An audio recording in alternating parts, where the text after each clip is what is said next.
This is Don Walters coming to you from The Clinical Trials Guru. Again, that website is www.theclinicaltrialsguru.com. I want to talk a little bit about recruitment, and I'm going to be doing different segments off and on about recruitment, at least from my perspective and how things have worked for me, how I've developed what I did, and successful at it when I was out there doing a lot of recruitment. First of all, you want to think about what type of person will it take to do recruitment. Not everybody can go out there and do recruitment. There are those who are of a certain nature that can go out and do it. There's people that go out there and do it the other way. The other way is you find out where the other people are going and you go out there and offer that caregiver, that doctor, a whole bunch of money to get all their patients. That's not recruitment. And that's actually can get you in a lot of trouble. And there's sites that do that. I won't mention their names. I won't get into that. But the proper way to do it is, first of all, you got to, if you're hiring somebody for recruitment, or if you're somebody to do recruitment, you have to ask yourself, am I that kind of person?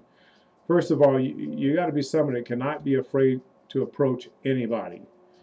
You got to be willing to go around and talk to people about what you do, whether it's at network functions, or whether you're just out in the community talking to people. You can't be afraid to knock on doors.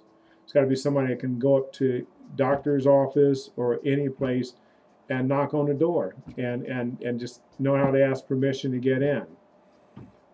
Maybe go to a place where you find these clients and be willing to go up to these people and talk to them, whether you're dealing with the healthy normal study or dealing with the schizophrenic or bipolar study. It doesn't matter.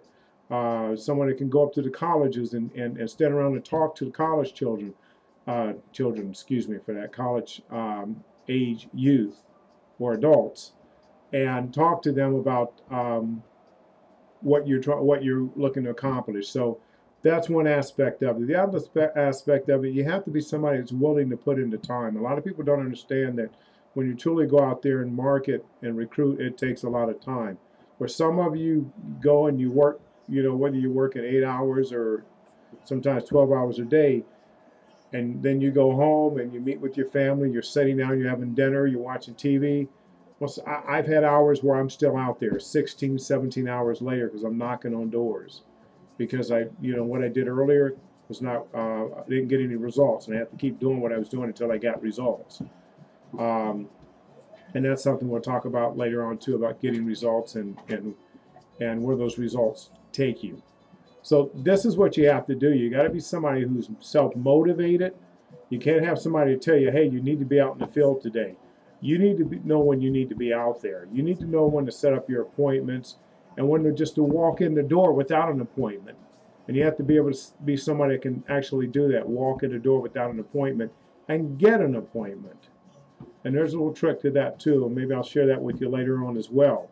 But this is what you want to look at the very first thing. If you're hiring somebody for recruitment, do you have somebody that's self-motivated? Do you have somebody that you have to tell to go out there and work? Is this somebody that can go out there and knock on doors and get the business? And that's what it takes. It's kind of an old-fashioned step. But you're finding out that's what you have to do. You've got to be out in the community, especially nowadays, because people move around. You might have a database, but that database will get old quick. And I've always said that if you're not out there showing your face, mixing with the community, then you'll lose contact with them. And when people move and their phone numbers do change, and that happens quite a bit, then your database becomes inactive. So you've got to have somebody in community outreach, or if you're doing community outreach, you have to be somebody that's self-motivated, that's not afraid of hearing no, because it's not personal. And you've got to be able to go out there and just knock on the doors and keep knocking on doors until you get the results that you want. Again, I hope that helps you. This is Don signing off from The Clinical Trials Guru. Again, join us at our website at www.theclinicaltrialsguru.com. Take care.